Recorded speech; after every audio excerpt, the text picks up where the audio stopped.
انہی تعویلات کو ختم کرنے اور دفن کرنے کے لیے تو اللہ کے نبی نے ذمہ داری دی تھی پیر مہر علی شاہ صاحب رحمت اللہ تعالی علیہ کو۔ پیر مہر علی شاہ صاحب رحمت اللہ تعالی علیہ تو ہمیشہ کے لیے مکے اور مدینے جا رہے تھے کہ میں باقی کی زندگی مکے اور مدینے میں گزار دوں، وہاں جا کے رسول اللہ کے قدموں میں مدینے میں باقی زندگی گزار دوں، حضور کے روضے کے سامنے میں حاضر رہوں اور وہیں میں اپنی بقیہ زندگی گزار دوں۔ تب ارادہ کیا تو اس زمانے کے شیخ حاجی امداد اللہ مہاجر مکی رحمت اللہ تعالی علیہ کو رب کے نبی نے خواب میں آ کے ارشاد فرمایا، حاجی امداد اللہ تو پیر مہر علی سے کہے کہ وہیں رک کر کے تو میرے دشمن جو میری حدیث میں تعویلات کر رہا ہے اور اپنی نبوت کے لیے راستہ تیار کر رہا ہے، اس سے کہے کہ یہاں نہ آئے بلکہ وہیں رہ کر کے میرے دین کا پہرا دیتا رہے۔ پھر اس کے بعد جب پیر مہر علی شاہ صاحب حاجی امداد اللہ صاحب کے پاس گئے، انہوں نے ان کو حضور کا پیغام دیا، انہوں نے دل و جان سے حضور کا پیغام قبول کیا کہ میرے شیخ نے بھی کہا اور ساری کائنات کے شیخ نے کہا ہے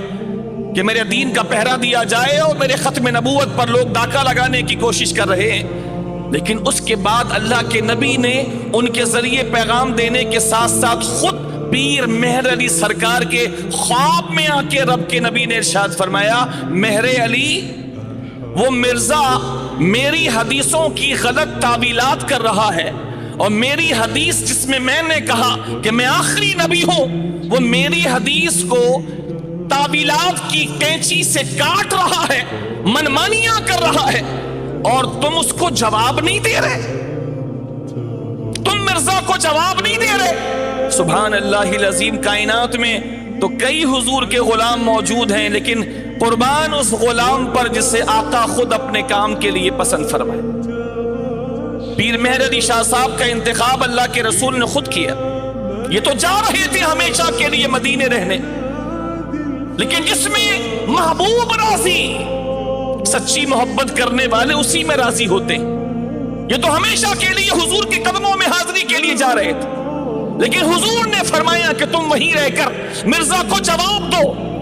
وہ میری حدیثوں کی باطل تعویلات کر رہا ہے، تم جواب دو۔ پھر پیر مہر علی شاہ صاحب رحمت اللہ تعالی علیہ نے جو قلم اٹھایا تو مرزا کو دفن کر کے انہوں نے سانس لیا، پھر مرزا کو کسی قابل نہیں چھوڑا پیر مہر علی شاہ صاحب رحمت اللہ تعالی علیہ۔ حضور نے مقرر کیا تھا پیر مہر علی شاہ صاحب رحمت اللہ تعالی علیہ کو خواب میں تشریف لا کر کہ تم مرزا کے باطل تعویلات کا جواب کیوں نہیں دیتے۔ اس کے بعد پیر مہر علی شاہ صاحب رحمت اللہ تعالی علیہ نے مرزا اور جتنے بھی لوگ تھے جو دین پر کیچڑ اچھالنے کی کوشش کر رہے تھے، پیر مہر علی شاہ صاحب رحمت اللہ تعالی علیہ پھر ساری زندگی بھیرا کی سرزمین میں رہ کر کے ان کو جواب ہی دیتے رہے۔ پھر پیر مہر علی شاہ صاحب کا انتقال بھی پاکستان میں ہو گیا، یہ کبھی بھی حضور کی ڈیوٹی انجام دینے میں کبھی بھی کسی تساہلی کا مظاہرہ نہیں کیا، یہاں تک کہ تمنا تھی کہ حضور کے قدموں میں زندگی کی آخری دن گزاروں، لیکن انہوں نے یہیں پر موت قبول کر لی، دوبارہ حضور کے روضے پر جا نہ سکے، یہیں رہ کر حضور کی ناموس پر ساری زندگی پہرا دیتے رہے۔ حضور نے مقرر کیا۔